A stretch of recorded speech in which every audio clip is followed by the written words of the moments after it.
ഈ പള്ളിയുടെ ചുറ്റും ഈ കപ്പയുടെ ചുറ്റും വന്നിരിക്കുന്നവരിൽ ബഹുഭൂരിപക്ഷം പേർക്കും ക്ഷമിക്കാൻ ഒട്ടനവധി പേരില്ലേ?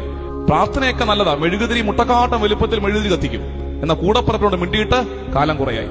പള്ളി വന്ന് കൈവിരിച്ച് പിടിക്കുന്ന കണ്ടാൽ അടുത്തിരിക്കുന്നവരുടെ കഴുത്തും കൂടെ പിടിച്ച് പൊക്കുമെന്ന് തോന്നും. അതുപോലാണ് കൈവിരിച്ച് പിടിക്കുന്നത്. താണ് മണങ്ങുന്ന കണ്ട കയറ്റുപായം കൂടെ കടിച്ചുകൊണ്ട് പോരുമോന്ന് തോന്നും. അതുപോലാണ് അവിടെ പ്രകടനം. പക്ഷെ കൂടപ്പുറപ്പിനോട് മിണ്ടിയിട്ട് 8-10 വർഷമായി, അങ്ങോട്ടും ഇങ്ങോട്ടും വീട്ടിൽ കയറിയിട്ട് കാലം കുറയായി. പണ്ടങ്ങാണ്ട് വീതം വെച്ചതിന്റെ സ്വത്തിന്റെ തർക്കം ഇപ്പോഴും നടത്തിക്കൊണ്ടിരിക്കുകയാണ്. ക്ഷമിക്ക്. കുരിശ് നിന്നെ ക്ഷമിക്കാൻ നിർബന്ധിക്കുന്നു.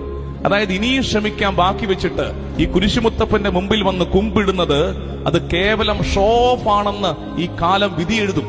നമ്മുടെ ആരാധനകൾ ജീവിതത്തിലേക്ക് വരാതെ പോകുന്നത് കൊണ്ടാണ് നമ്മുടെ കുഞ്ഞുങ്ങൾക്ക് ഇതിനോടൊക്കെ മടുപ്പാകുന്നത്.